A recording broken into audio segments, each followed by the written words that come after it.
Assalamualaikum warahmatullahi wabarakatuh. Hello everyone, my name is Fani Fatma Hidayah. You can call me Fani. I'm student of English Education Study Program in Islamic State University of Raden Intan Lampung. Okay, today we will study about taboos and proverbs in sociolinguistics. Before we start explain about taboos and proverbs, I will tell you about what is sociolinguistics. The first, according to Fishman, sociolinguistics is the study of characteristics of language variety, the characteristic of their function, and the characteristic of their speakers, as these three constantly interact, change one another within a speech community. And then the second is according to Hudson. According to Hudson, sociolinguistics is the study of language in relation to society. So, we can take the conclusion about sociolinguistics. Sociolinguistics is the relationship between language and society. We are interested in explaining why we speak different in social context. Okay, I think enough we discussed about sociolinguistics, and then now we will discuss about taboos. What is taboos? And then, according to Wardock, taboos is the prohibition or avoidance in any society of behavior belief to be harmful its members in that it will cause them anxiety, embarrassment, or shame. Okay, the second is according to Oxford Dictionary of English, says taboo is a social or religious custom prohibiting or restricting a particular practice or forbidding association with a particular person, place, or thing. We can take the conclusion about taboo. Taboos is words or expressions which are considered ought to be spoken.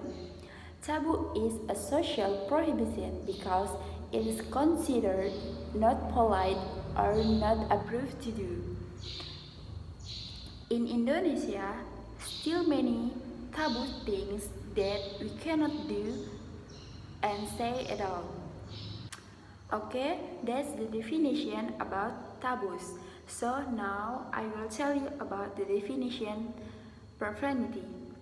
Profanity is called bad words, cursing, or strong language. Has traditionally been used to refer to items not belonging to the class. Okay, now I will tell you about two types profanity in language. For the first is international profanity, and then the second is profanity in different languages and religions. So, after this, I will tell you about the definition about international profanity and then profanity in different languages and religions. Okay, for the first is international language. International auxiliary language are often assumed to have little or no profanity, but this varies from one language to another. The basic criterion for inclusion is whispered, international use, and this can be as true of a profanity as any other word or phrase. Okay, the second is profanity in different language and religions. For reason of differing culture, linguistic, and historical backgrounds, the profanities of different language place emphasis on different subject matter.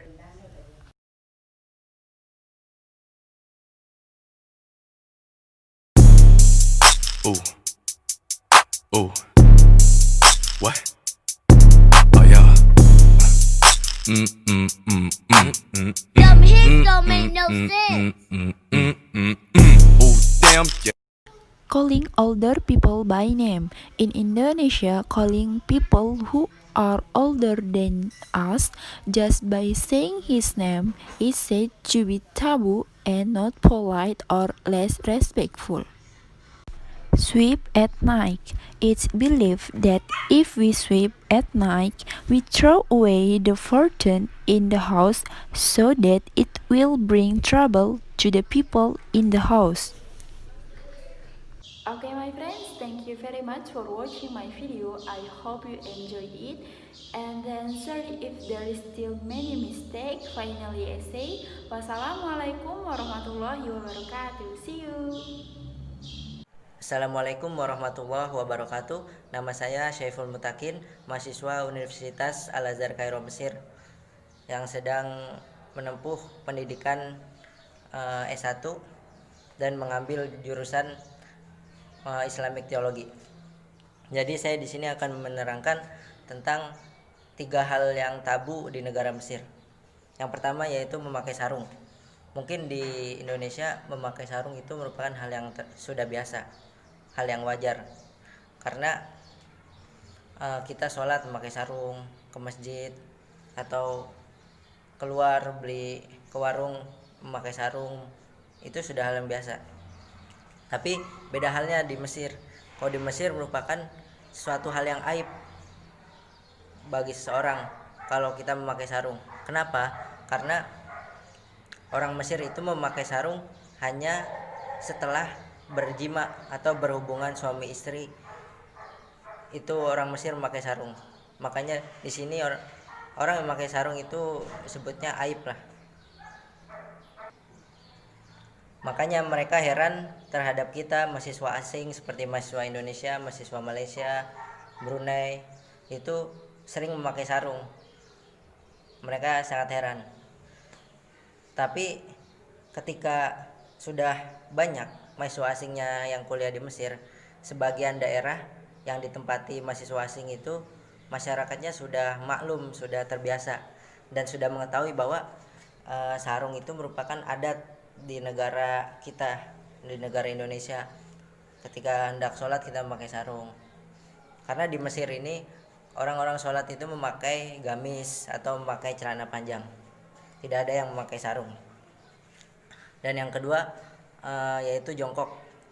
Jongkok merupakan hal yang aib juga di Mesir karena jongkok itu identik dengan kalau kita buang air besar itu kan jongkok. Nah, itu identik dengan itu. Jadinya orang Mesir menganggap aib juga.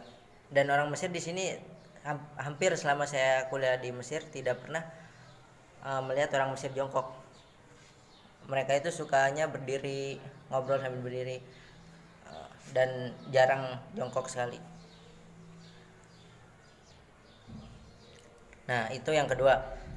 Yang ketiga itu adalah menolak pemberian orang. Nah, mungkin di Indonesia kalau menolak itu pemberian orang udah biasa. Kita nggak mau, misalnya orang ngasih kita makan sesuatu, kita menolak itu udah biasa. Tapi kalau di Mesir itu merupakan pamali kalau kata orang Sunda, pantangan. Itu juga sudah diajarkan sebenarnya di Islam, di dalam hadis dijelaskan. Dan ulama sudah menerangkan bahwa tidak boleh kita menolak pemberian orang walaupun pemberian itu hanya sedikit atau yang kita anggap ya bisa dibilang murah atau biasa saja. Kita tidak boleh menolak. Nah, itu merupakan pantangan bagi orang Mesir. Yang pertama tadi memakai sarung, yang kedua jongkok, yang ketiga menolak pemberian orang. Mungkin sekian. Hello everybody. Hello Fatma-chan. My name is Shaima Bentata. I'm 21 from Morocco.